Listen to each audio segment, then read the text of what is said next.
365 Days with Calvin for March 9. When his ways are incomprehensible. O Lord, how great are thy works, and thy thoughts are very deep. Psalm 92:5. Suggested further reading, Psalm 139. Having spoken in general of the works of God, the psalmist proceeds to speak more particularly of God's justice in governing the world.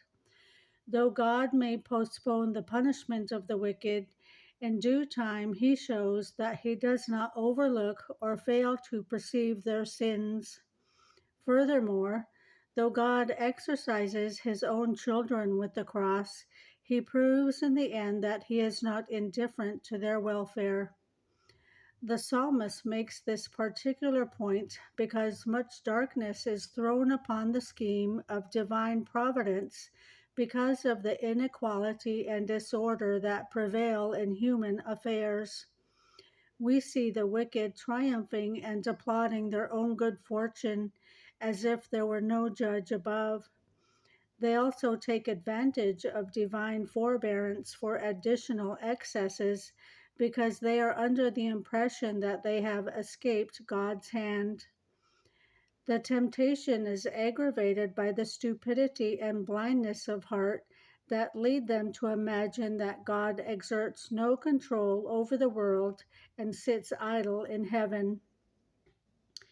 We know how quickly we can sink under the troubles of the flesh.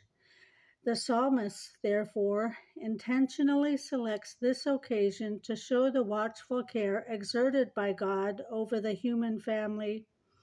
He begins by using the language of exclamation, for such is the dreadful distemper and disorder by which our understandings are confounded that we cannot comprehend the method of God's works, even when it is most apparent. We are to notice that the inspired writer is not speaking here of the work of God in the creation of the heavens and earth, nor of his providential government of the world in general, but only of the judgments that he executes amongst men. For meditation, at times life seems cruel and unfair. We see wickedness and injustice flourish all around us while goodness and justice suffer. We can only maintain a proper perspective by trusting that God is in control, says the psalmist. When has such trust been rewarded in your own life? The reading for March 9.